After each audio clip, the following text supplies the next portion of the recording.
You're trying to give the young people something that will help them, yet you don't know exactly what it ought to be. Welcome to the TeachThought podcast. Terry, introduce yourself. My name is Terry Ike. I'm a former classroom teacher and now director at TeachThought, which means I do a lot of different things very badly. And I'm Drew Perkins. I'm the Director of Professional Development here at TeachThought, and hopefully that means I do a lot of different things really well. And together we're hosting a podcast, which hopefully makes TeachThought more accessible to you in more places, right, Drew? Well, hopefully, yeah, but mostly it's just me hosting it because you just add episodes every so often, right? Well, I've got things to do. Remember, I'm director. That's true.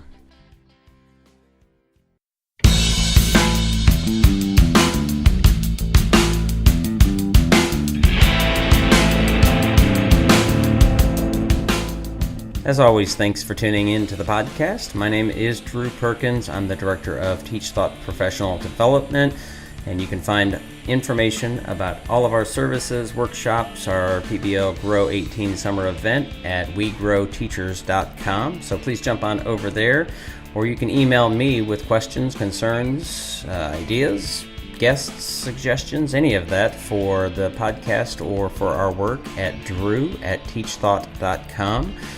And I don't say this very often. I think it's at the end of the podcast, but perhaps you don't listen after the guests sign off. So don't forget to review us if you like what you hear. It's always helpful. And share us for folks who are not familiar with our podcast. That would be helpful as well. In today's podcast, I spoke with Arthur Chiaravalli, who is a teacher in Michigan, high school teacher, and we were talking about the idea of going gradeless, exploring that a bit more. So we kind of looked at the ideas or the issues around why we should go gradeless and why he's gone gradeless, what that really means, what going gradeless really means. We talked about some of the how, the rubrics and the tools and things, as well as some of the dangers and pitfalls of going gradeless and the nuances of doing it well. So I enjoyed the conversation. I hope you find it helpful as well. All right, I am here today with Arthur Chiaravalli, who is a teacher in Michigan and Hazlet, Michigan, which is near both of our alma maters, which is Michigan State University, although he pledges more allegiance to a different alma mater, which is the arch rival University of Michigan. But Arthur, welcome to the podcast. I want to give you an opportunity, as I normally do, to give our listeners a little bit of a background and more of your story, because I'm sure you can tell it much better than I. Well, thank you, Drew. Yeah, I mean, I love MSU. I got my graduate degree there. I did get my undergraduate degree from the other school. Yeah. But I work a lot with MSU and their teaching program, and of course, I'll just come right out and say it, they're number one. So you got me there. I just started out really teaching an alternative education here in Hazlet. We used to have an alternative school here. Unfortunately, it's now defunct.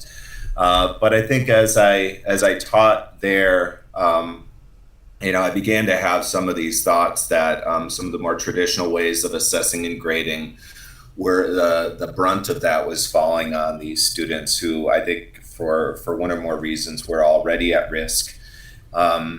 And so I developed a lot of those ideas, I think, working with those students. When that school closed down, I moved over here to the mainstream high school, quote unquote mainstream. And I don't know, I also noticed that a lot of the kids here, this is a school that really prides itself on its test scores and its rankings and everything. I don't think that's a problem necessarily in and of itself, but I noticed that students were really focused on GPA, grades, rankings, testing, all these types of things, and had a very kind of algorithmic mindset when it came to learning. They basically wanted to know the steps. I started out as a math teacher here, moved on to language arts, and I found that it was kind of almost just as problematic, but in a different way. Personally, I live in Lansing with my wife and my 8 kids, and that's also a big part of my development. I think as just as a teacher, being a parent of 8 kids has definitely had a big effect on me. 8 kids. Wow, you are a busy man. Yeah, my youngest is Zalia, and she's just absolutely hilarious. So, yeah, and that being busy, having that life has been another big part of I think my journey toward this. Well, you should start a farm or a basketball team, one or the other, or maybe both. Yeah, we tried a little bit of the farm, actually, living out in the country, but actually we really do like living in Lansing. It's a nice city and very walkable.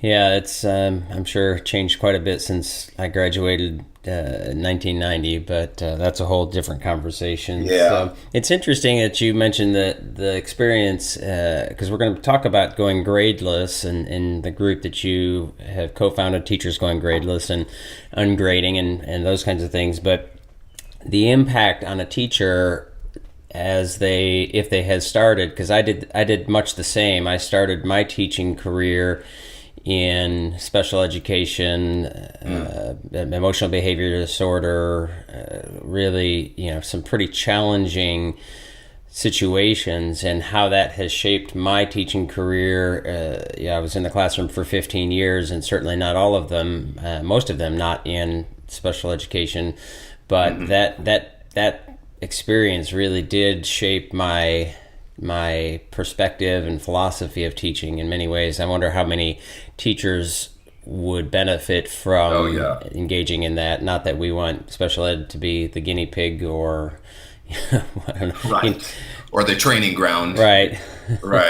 Doesn't make sense, but I know what you mean. Yeah, it really is a different ball game, and unfortunately, the segregation is probably more problematic than solution oriented. Maybe that's why that alternative school that you previously worked with is no longer. I don't know. And but anyways, let's talk about the idea of going gradeless.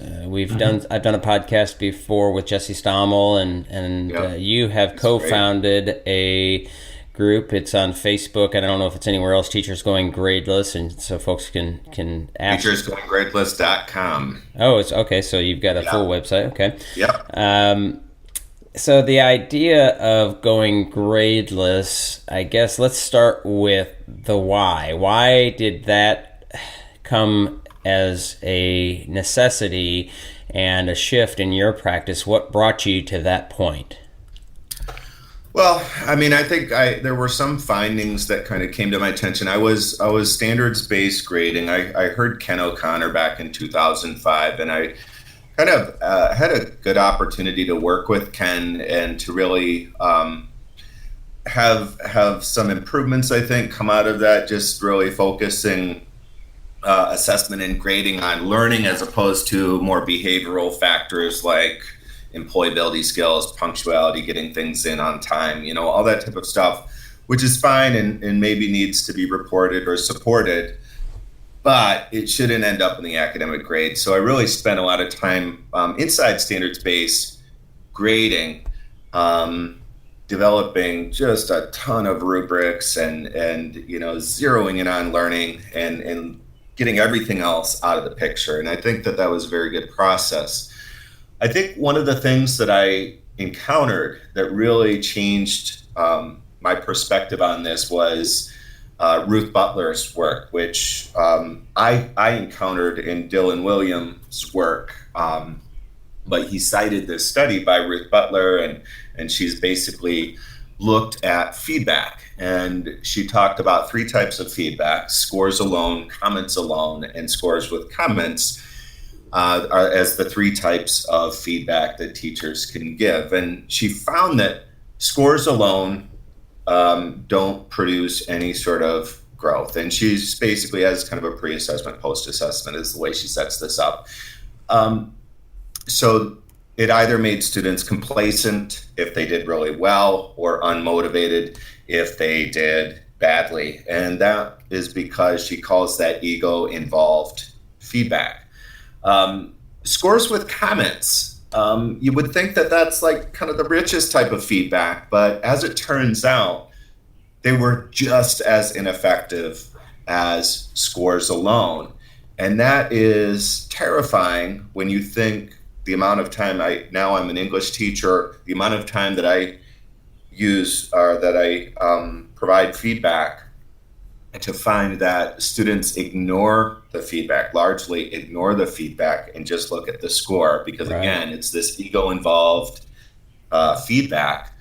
It just totally short circuits their ability to benefit from feedback. I think that can be improved in some ways, but largely there's this psychological thing that happens when students see a score. Mm-hmm. Comments alone, as it turns out, is, according to Ruth Butler's research, those are the students who demonstrated any improvement at all. And so that was one of the key kind of findings that I looked at, and then I saw that in many other places where we want students to engage with feedback. We don't want things that are going to be distracting from that feedback. And unfortunately, scores, and I think it makes sense that students want to know where they stand, parents want to know where they stand. There are certain things that I think are helpful and that we've come to rely on about being able to post a score or a grade. But unfortunately, they take away from that feedback and that growth process. Yeah, the research is, I think, pretty clear, and it's just pretty intuitive, even without that research, that as soon as those points show up on any paper, the growth and the revision really so often tends to stop. And as you mentioned, the idea that you're adding all of this language in red marker or whatever you want to say, English teachers being perhaps the most guilty of it, if guilty is it's a pejorative in a way, but man, you're spending all that punished. Time. Punished by it. Maybe that's a better way. But then to think that you do all of that and the students don't read it, what in the heck am I doing here? See lots of opportunities, or lots of times I've seen the suggestion that, okay, let's, instead of doing that, let's give feedback less often but more deeply. And that, though, I think supposes that there is a change in the overall ecosystem, because in some schools, in some places, there are minimum number of points and those kinds of things.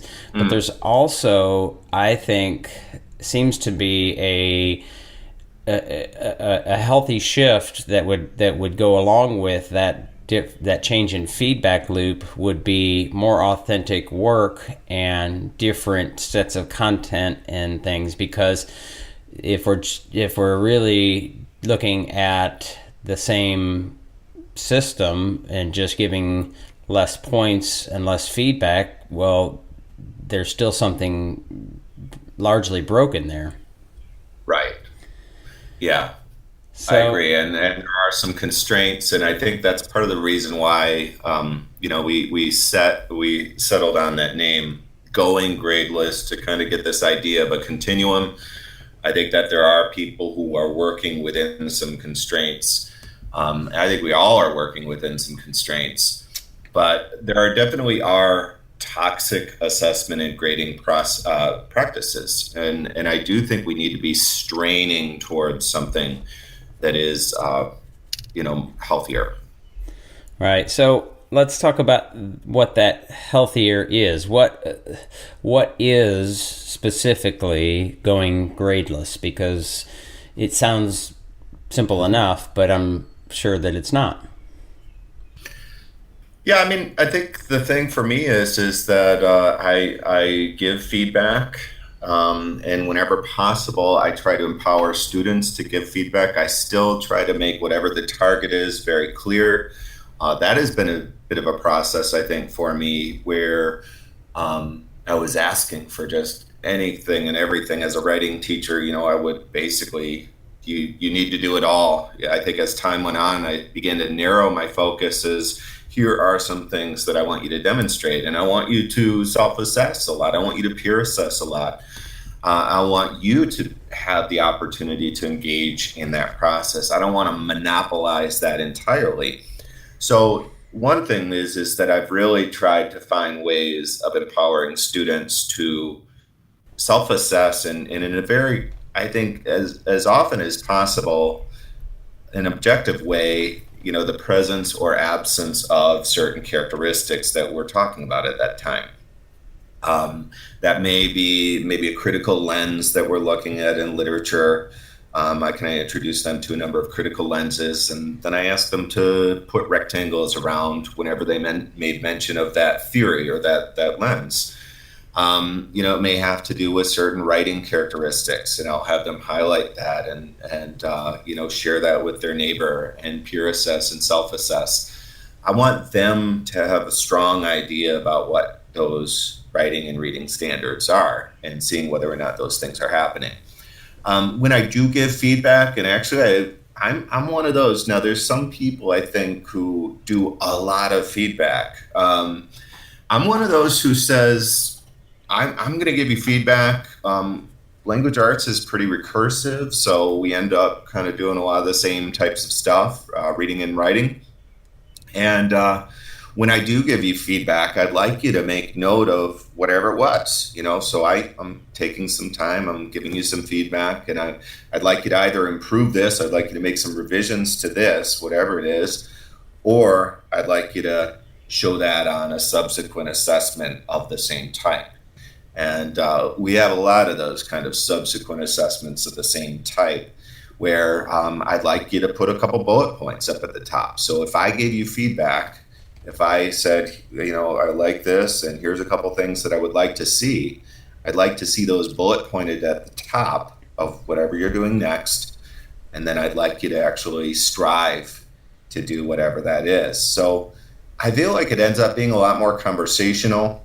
I feel like a lot more gets internalized. And that short-circuiting aspect of the score, we are able to avoid that. And I don't have I have to put a grade in at the end, and we have we do a conferencing session. I also allow them to submit a letter or a slideshow or a screencast video. But for the bulk of our term, we're having conversations about learning and what it is to be a strong reader and to really make sense of a text, what it is to be a strong writer, and also other aspects of the language arts. Well, let me ask you this. Is there any real pushback from students or reluctance, or how does that tend to play out? One of the things that you're talking about is certainly around content and ELA and language arts or those kinds of things. It's in many ways your content is quite skill-based, and as opposed to some of the other content areas which may be more factual and things like that. But the idea that those things that you're trying to get them to improve upon are things that are, who are they for? And so that kind of begs the question of why, as a student, why should I be trying to improve this, and why do I care about your feedback? So I guess there's two parts to that question. One, which is sort of the pardon my French, but the give a shit factor. Why should students care about getting their work to be better in that process? And I guess, so do you have any pushback in that realm? And maybe more specifically towards our conversation around gradelessness is the pushback or the frustration on parts of kids. Do they say, hey, just give me a points and scores? And because when we do project-based learning work, lots of times, and as a teacher doing project-based learning work, which is more open-ended and kind of, it is more constructive, as you get students who will say, just give me a worksheet, tell me how I can get an A, right? Absolutely. Yeah, and I think in particular in a school, and this is kind of the Faustian bargain of being a highly ranked school, and Honestly, I didn't have as much of an issue or as much pushback when I was, when I was working with alternative kids.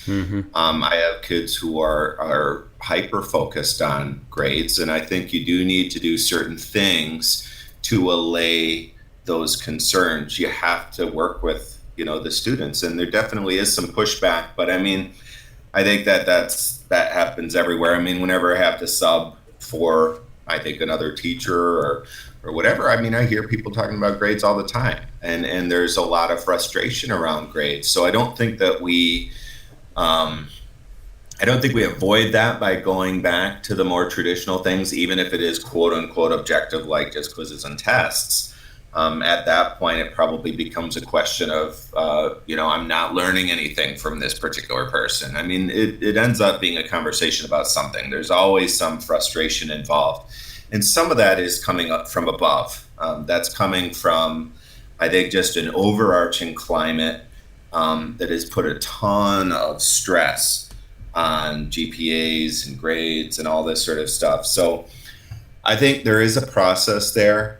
I can tell you probably 100 things, if I were really to think it all the way through, about little things that I've put in place that have made people feel more comfortable about what the situation, about that situation as we're going through it.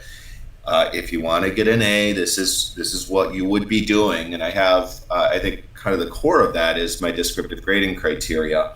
It's something that I adapted from a book by Ken O'Connor, 15 Fixes for Broken Grades. And I've been working with it for years, even when I was a standards-based learning teacher.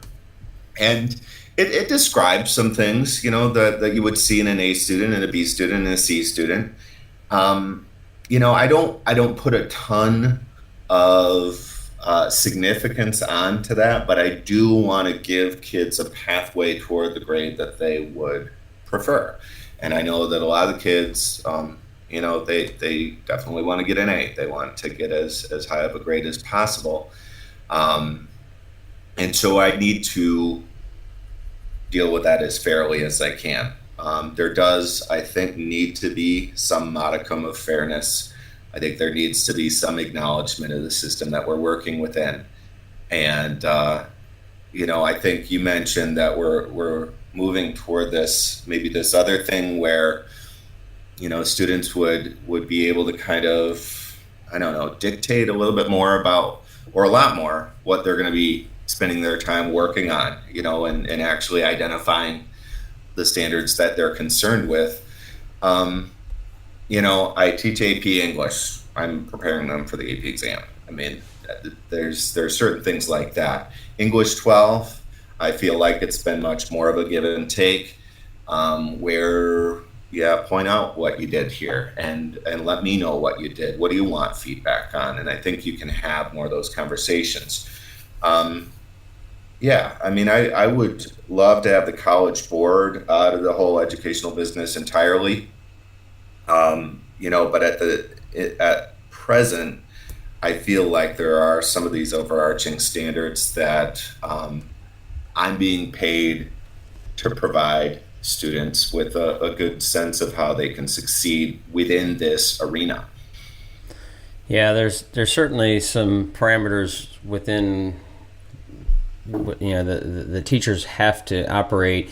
I'm wondering how much of the pushback discussion you have with parents as well, because that, especially those parents of AP students, and we were doing some work recently with a school in Southern California, really high performing, lots of AP, lots of kids going to Ivy League schools, and the shift, or the idea of the shift towards more authentic inquiry-based, project-based learning, the idea of it, they recognized seemed fine, but they were so concerned that they wouldn't be able to meet the needs of the master of AP and all of those things. And in the reality, perhaps they wouldn't, especially as they began that journey. I would argue that if they stuck with it and did it well, they would do it better. But there's certainly the implementation J curve, that kind of thing. So how often do you have conversations with parents wondering why in the heck there's not more points and grades? Right.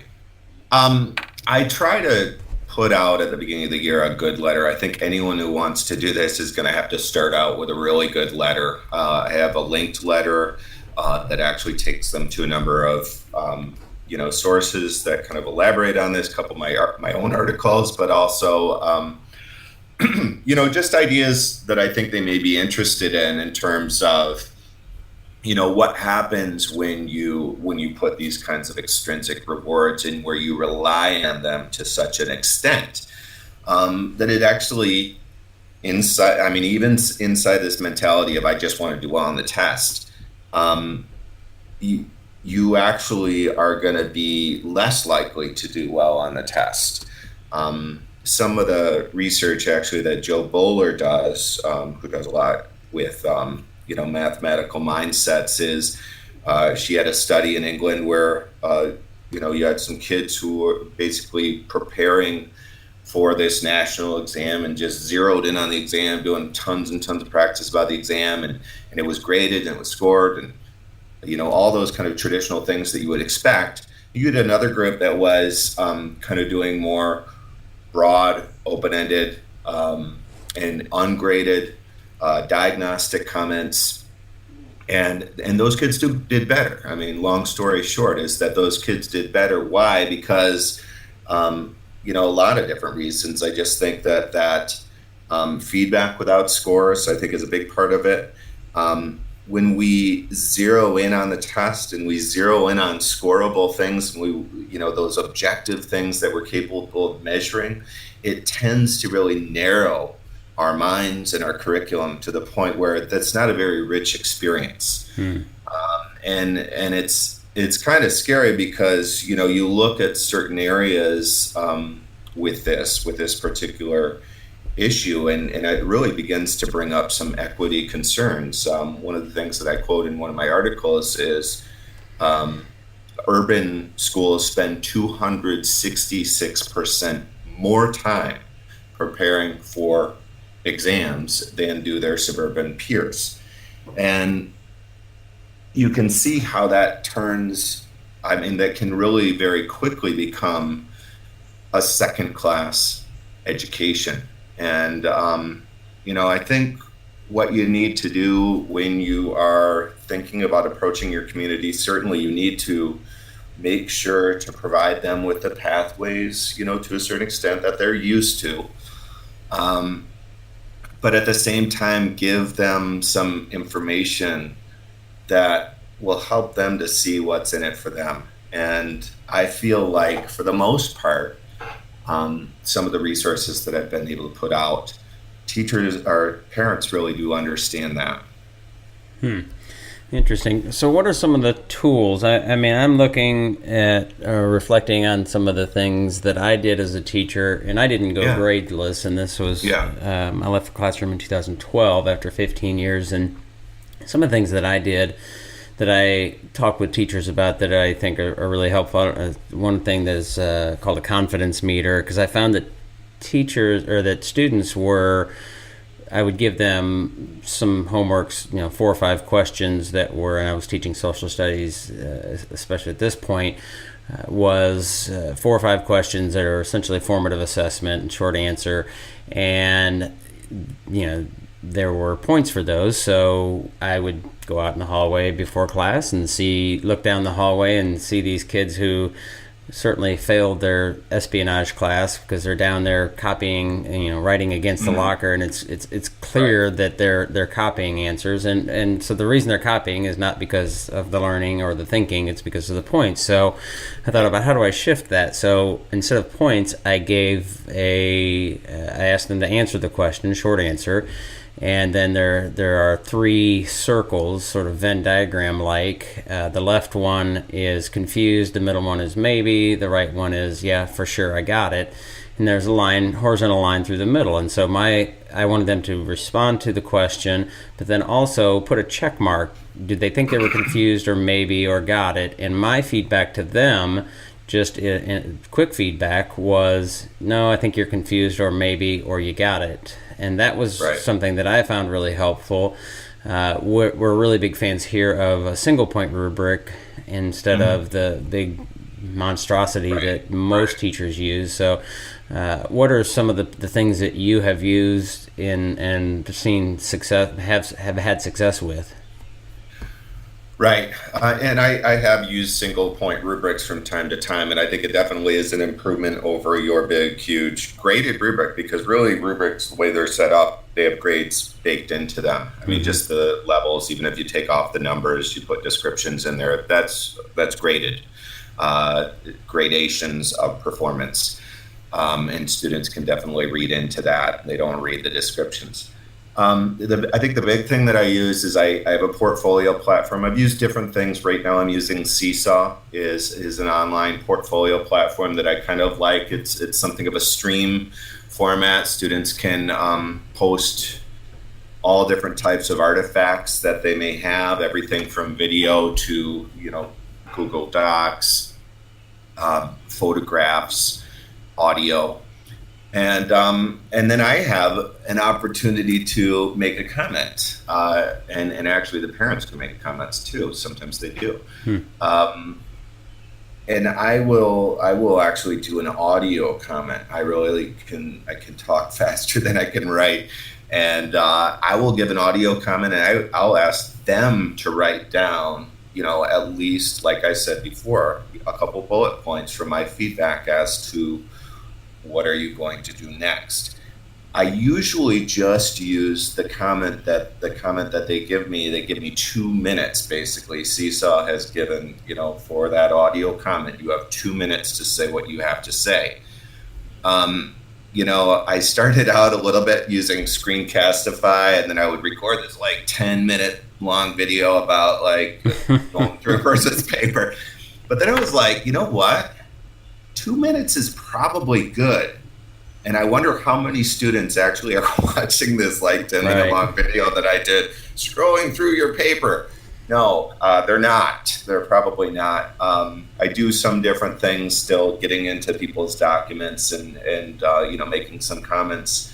But I really do like that 2-minute audio. And it's been interesting.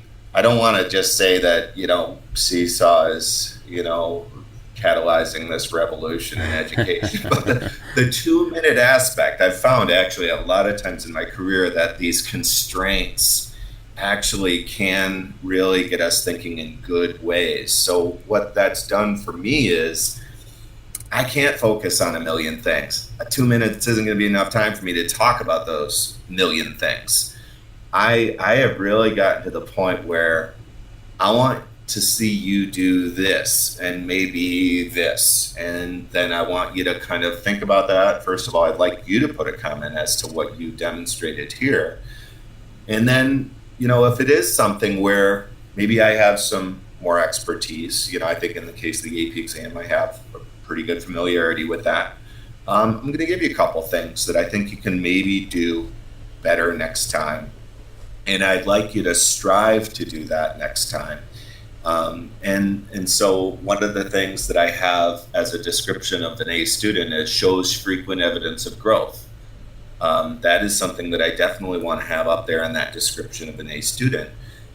People who put those bullet points at the top of their next attempt, and really strive to, make use of that feedback. To me, that is one of the things that goes into an A student. So that's one of the main kind of central tools that I use at this point. What are some of the feedback rules? I think that 2-minute feedback window seems to me to be a good limit. Sort of like Twitter, 140 characters is 280 now, but even still at 280, you have to have some brevity, thankfully. Yeah. So what it makes me think of Ron Berger's work and the idea of being kind, specific, and helpful, and that specificity. And I think that's one of the things that teachers and students really struggle with is specific feedback, which, of course, the 2 minutes kind of dictates in some ways, or at least leads to the idea that we're giving feedback, not just that, boy, I like this and this was good, but through what lens are we evaluating, and where can we find specific language? Well, a rubric is a great place to find that specific language. So what are some of the tips, if you would, like for a new teacher coming in, you say, Sure. If you're giving feedback, here are some sort of guiding principles?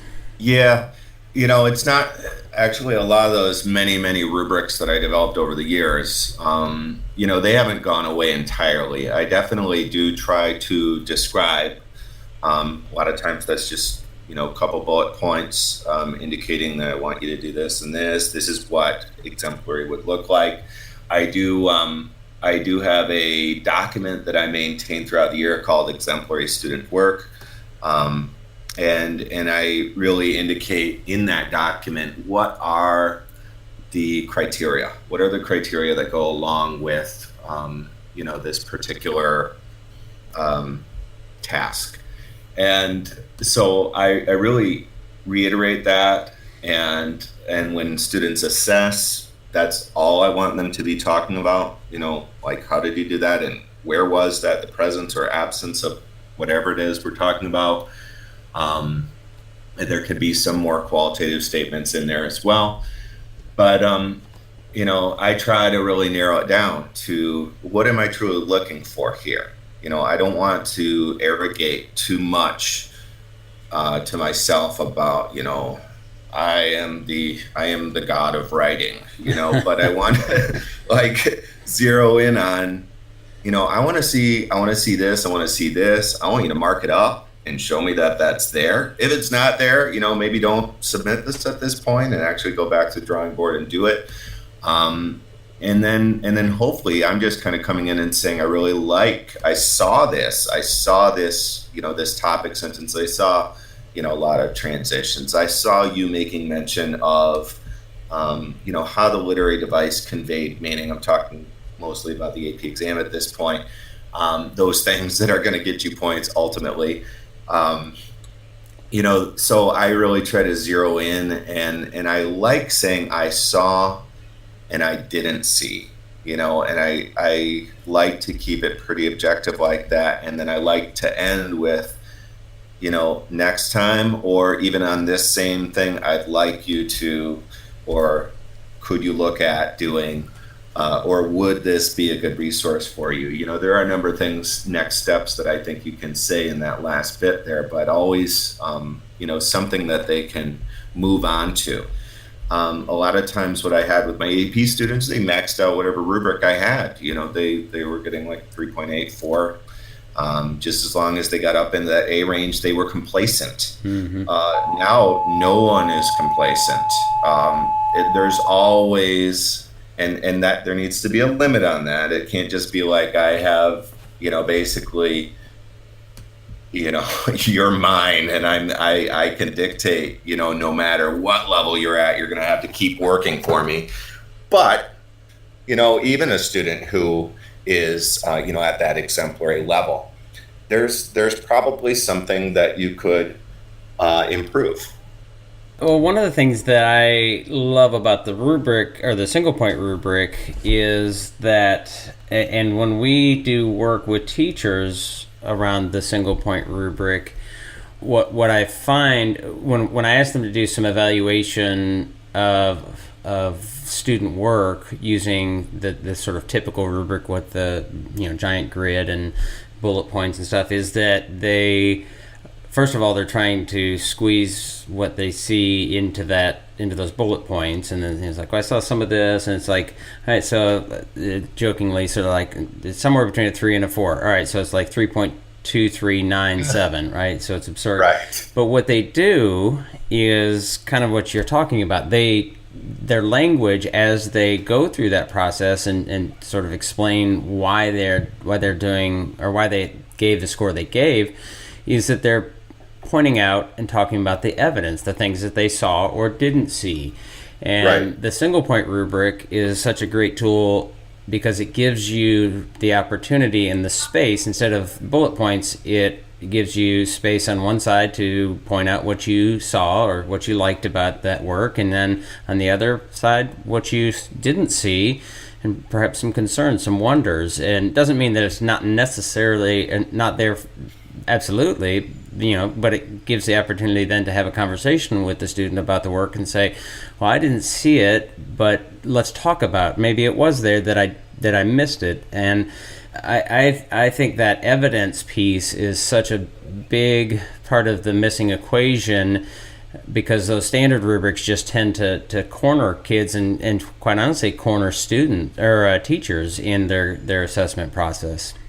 Right. Yeah, I absolutely agree. I do think that the 1 point rubric can provide some good freedom, can provide I think a better kind of student knowledge of those standards. I do think that there's a point at which I kind of glaze over a little bit with it. Seeing that language, especially in language arts where we are recursive, where I would probably be serving up that rubric many times because it relates to so much of what we do. At a certain point, I think you begin to narrow down what are those criteria that you are still working on. I mean, some of the 1 point rubrics that I've seen, they really still have quite a bit, quite a range of, bullet points, criteria that you want people to be looking for. I think one of the things that I like about the individualized comments is that as time goes on, that kind of big 8.5 by 11 document is really narrowed down to, 1 or 2 things, and that we're not just interacting with this big, kind of catch-all interface anymore. We're interacting with a smaller short list of items that are related to what we're working on. Right. Well, you mentioned you said the word qualitative or quantitative earlier, and those we really try to stress. At least for me, I really value rubrics and assessment that is qualitative, uses qualitative language as opposed to the trap language of quantitative stuff. It says, has at least 5 vocabulary words in it, right, or uses 10 of these functions, or whatever the case may be.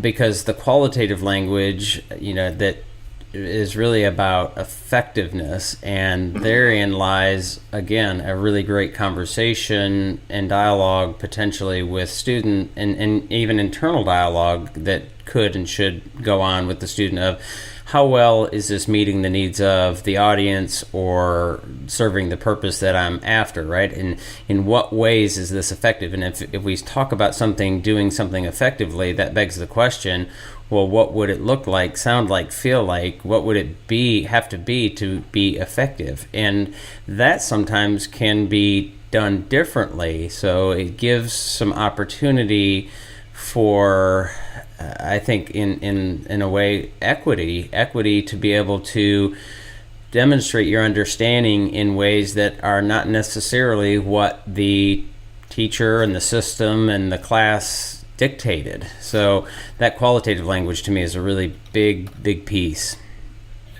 Right. Yeah. And I think anytime you start using the rubric, what you are, I think you're a little bit in danger of, and I don't want to overstate this, because I do think that it's very important to kind of be very clear about what you are going to ultimately be assigning some kind of grade. A lot of us are, at least. So there's definitely a need to go on record with what you are actually looking for. I think on the other side of it is that whenever you get into that standardization, and that routinization, especially when it comes to writing, so writing is a fundamentally self-expressive thing. I would say, actually, arguably, that a lot of the other disciplines are a lot more self-expressive and creative than we than we think of them at this point. But writing, I think we're all kind of in agreement that there is this very self-expressive part, and we need to identify who is that audience. The audience is not the rubric. I mean, actually, I heard something about that recently, that a college professor was kind of trying to open up this conversation with their students and said, who is the audience? I can't remember who this was. I wish I could give credit for the person who was sharing this, but who is the audience? And a student raised their hand and said, the only audience that I've ever had was a rubric. So whether that's a graded rubric or a 1-point rubric, there's a danger there in terms of, the standardization and routinization of writing. And that, that whole process that we go through as writers, and I know you write and I've written, you have an audience that you're thinking about.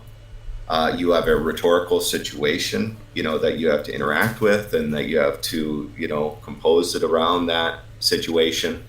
And you short circuit that. There's a real danger of short circuiting that when you use some of these more standardizing tools.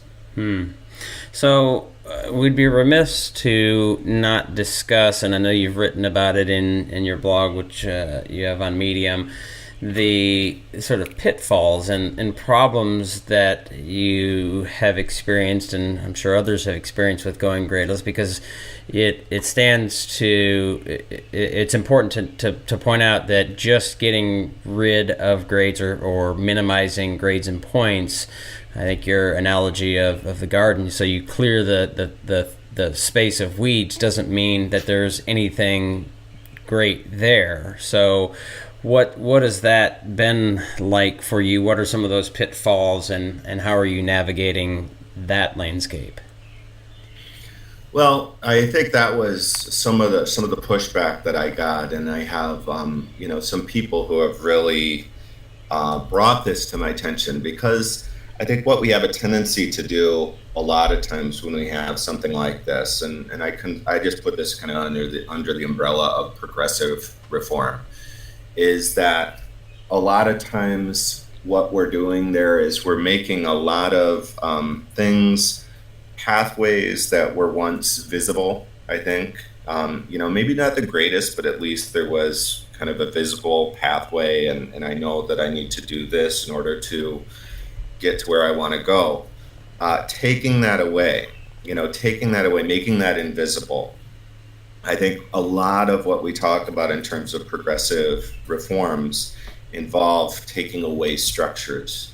And I think we need to be especially concerned for students who tend to be marginalized by the education system, who have looked to those pathways. So this is something that was really in my blind spot. And there are some people who I really look to who have helped me to understand that there are some dangers inherent in that, and that we need to be very much aware of what we're doing there. We need to put things in place in order to make this equitable. So, in that particular article, I start that article, the gradeless garden, and I kind of use this metaphor of a garden. And when you weed everything out of it, definitely want to get rid of weeds.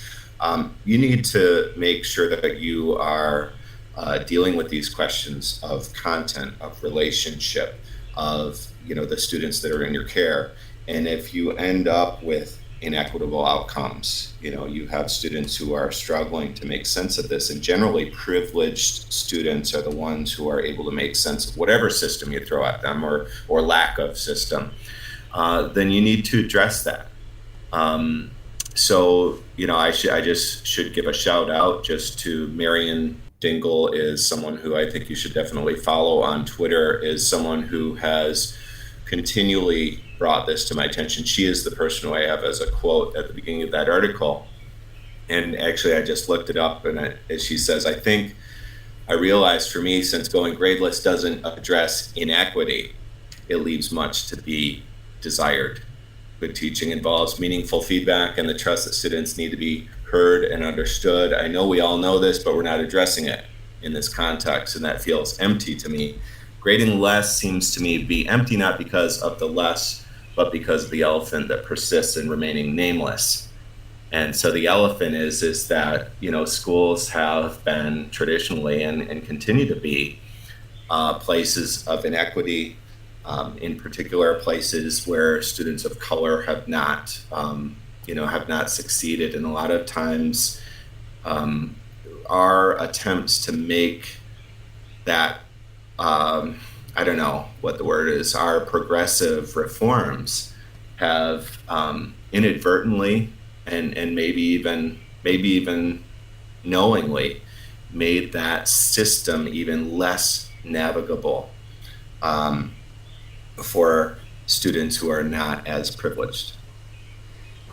So the sort of the lack of clarity presents a challenge for them in navigating it in a way that they might be successful because there's not the pathways aren't as clearly illuminated. Yeah, and I mean when you change the game, when you change when you get rid of the sidelines and you get rid of the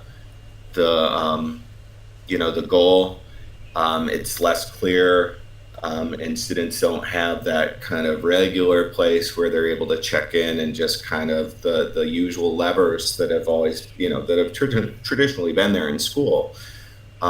You have had students who have really come to rely on those, and there is a tendency for those kind of problems, those kind of issues to be,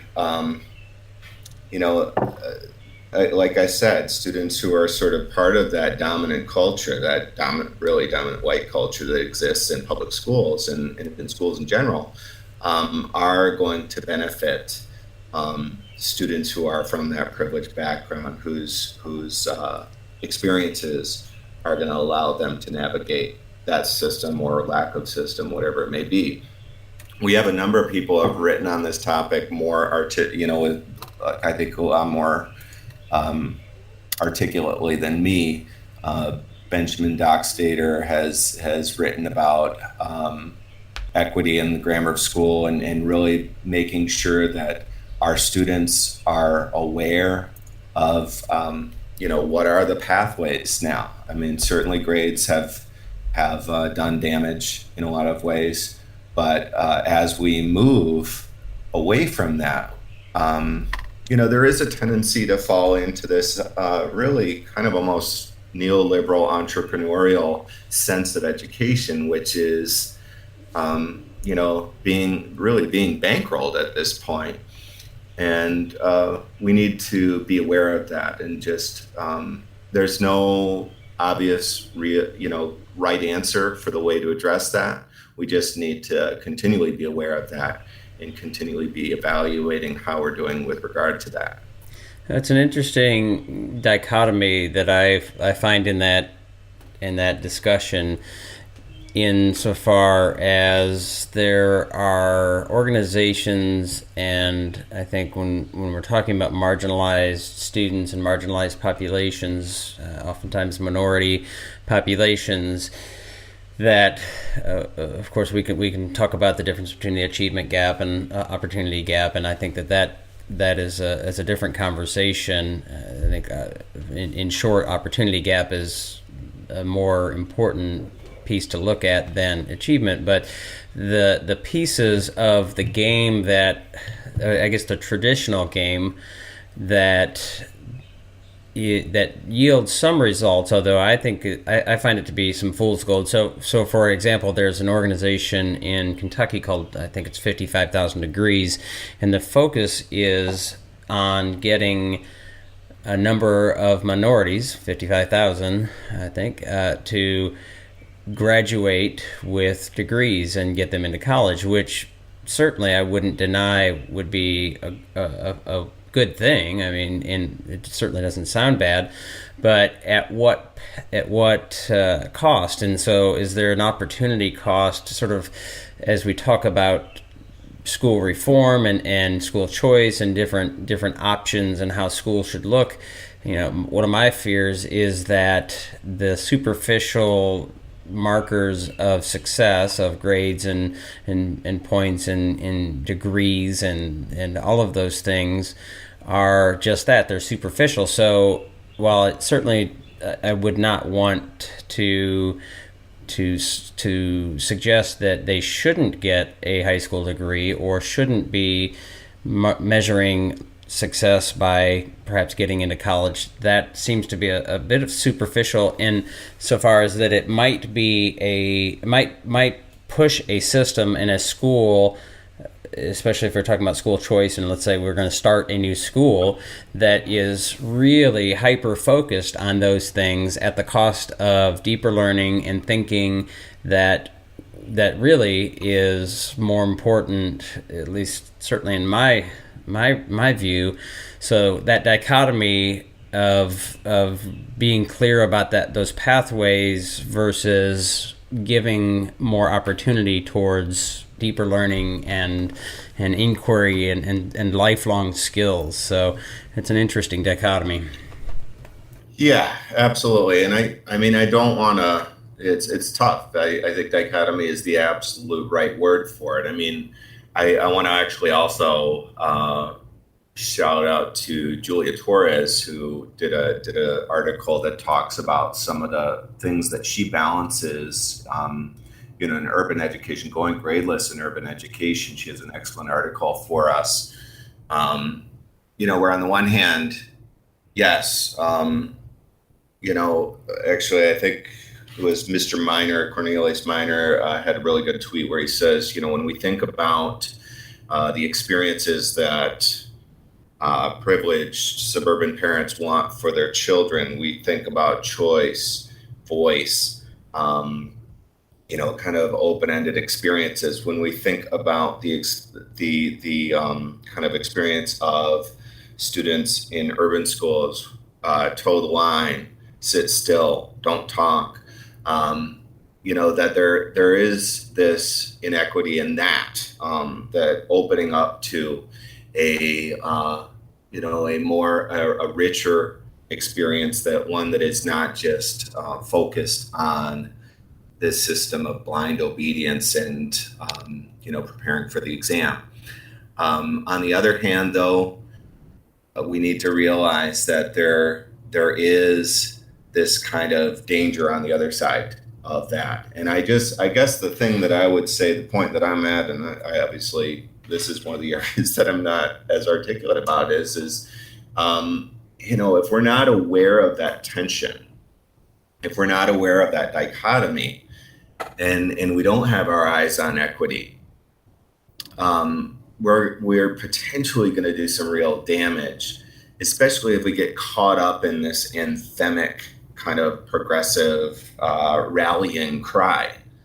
And I think that that's one of the issues that you see in a lot of, honestly, white-dominated progressive groups in general, is that, they are largely unaware of that aspect and the ways in which, lack of reform on the one hand, but then also progressive reforms on the other, both of those potentially marginalized students have a potential to really be harmed by those if we're not aware of what we're doing and checking in on that, fairly regularly. I just think that in general, as progressive educators, I don't think there's anything necessarily wrong with that. We need to be aware of that and how disruption can sometimes really have unintended consequences. I had a podcast that I recorded actually yesterday, and as of our recording this morning has not yet been published, but will have been by the time we publish this. But Zach Stein, who we were talking about metamodern education, and this relates in some ways as the shift. We talk about a more traditional approach, that modernist approach, which is, I would describe more as tests and scores and human capital theory of you get that diploma, you get that job, the that whole game, playing the game of school, and moving to a postmodern perspective, and his argument that we need to, and are already doing so, moving to a metamodern, where the postmodern really highlights the differences of people, and metamodern recognizes those differences and brings them together, so that as education shifts, there's certainly a danger, and I'm not saying or supposing that you're pushing this, because that would be a big leap from talking about going gradeless to identity politics or something of that nature. But there is a danger in any of these pieces, and when he talked about the sort of the sin of, or sin's not the word that he used, but the big mistake that progressive and constructivist educators tend to make is that everything should be wide open, and students should are just fine left making meaning of everything in every way, where Right. he talks about being like a teacherly authority, and we talked about the idea of paternalism. So there is and needs to be some direction and guidance and leadership and facilitation of a teacher. So if you're going gradeless or doing any of these constructivist progressive pushes, it's not fair, it's not good, it's not reasonable to just do them without the nuance that they require, because as you pointed out, we can just go gradeless and it sounds wonderful, but really what's the benefit and what are the pitfalls, and really thinking through those nuances in a way that will help not just some students but all students. Absolutely, and that takes something on our part, and I feel like ever since I wrote that article, I've basically been trying to get a little bit smarter about this, because quite honestly, I was not very smart about that. I was really caught up in this anthem, that we were all shouting along to, basically, and I saw it as kind of a larger problem that I see in a lot of progressive groups. I think that there is something, there is this way that we need to move forward. I like that. I like, from what I understand of what you described there, I really like that kind of idea. But you're right. I mean, it is this era, which is, I think, probably the best term for it is a neoliberal kind of idea that, it's just like everyone, express your passion, find your passion, and then you're kind of on your own, really, like this individualism, genius hour, all these kinds of things are not neutral, and actually there is a societal kind of outlook that is expressed, which really doesn't care that much. I mean, if you are not able to find or express or carry that through to fulfillment, that's kind of on you. And then you take away all those quote unquote factory model of schools, which we, are continually deriding as progressive educators.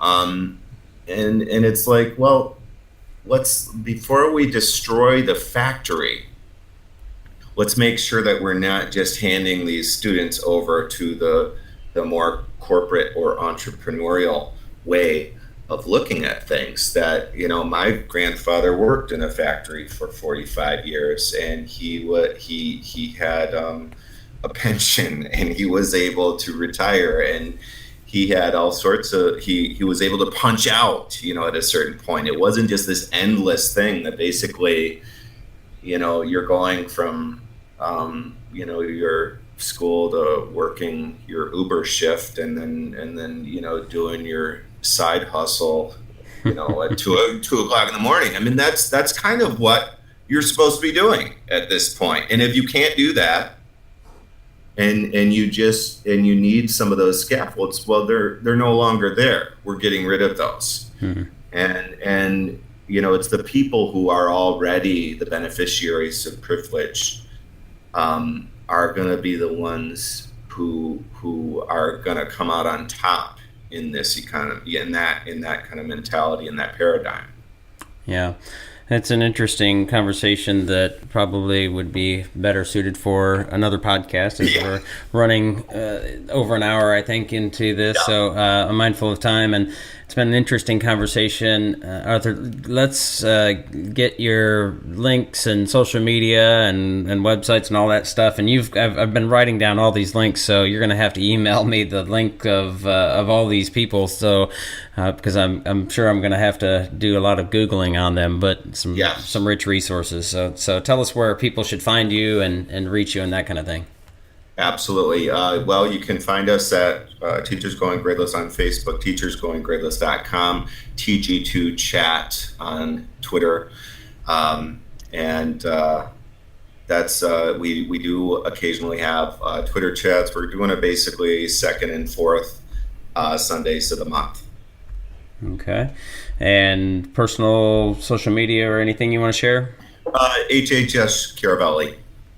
Okay. Well, I will make sure to put as many of these links in the show notes. I'm guessing that they probably can find lots of them from some of the links that you just mentioned, but I appreciate your time. It's an interesting conversation as we shift our teaching and learning.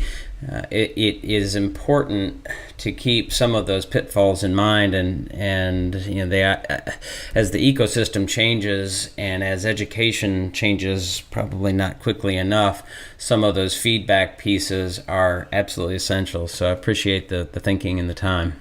It's been a pleasure. Thanks very much, Drew.